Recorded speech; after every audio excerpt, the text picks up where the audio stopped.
some additional features in Blackboard that you would probably find useful. So going down to this weekly content section, you'll see that you get 15 folders for free. If I toggle edit mode from on to off, you'll see that only week 1 folder is available to students. And that's very important, that if I want to start putting stuff in week 2, when I'm ready for students to see that, I need to make that available to students.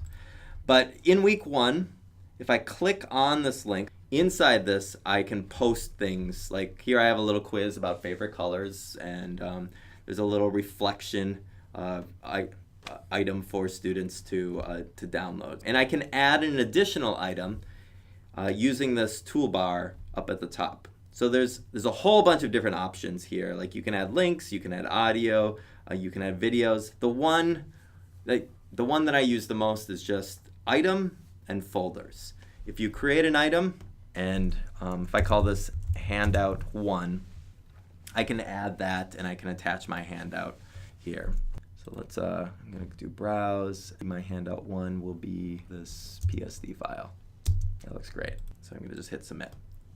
So I'm gonna create this item, and by default, whenever a new thing is created, it gets added to the bottom. But if I wanna reorganize content, just like with the menu stuff, I can just drag the stuff around and drop it.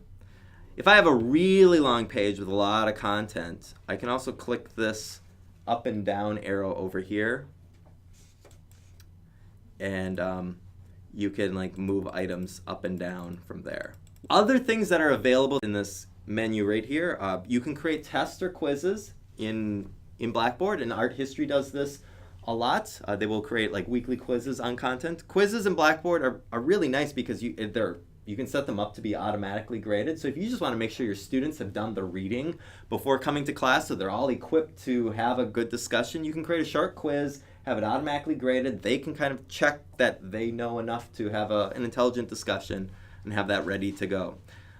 There's an assignment tool, and you can think of the assignment tool like a Dropbox. Like if I want students to turn in a paper to me, but I don't want other students to see that paper, that's when I would use this assignment tool right here. And when you click that assignment tool, it'll automatically create a column in the Grade Center. So if you're interested in using that Dropbox feature, that's something that if you contact Online Learning, we can give you some more in-depth training on that.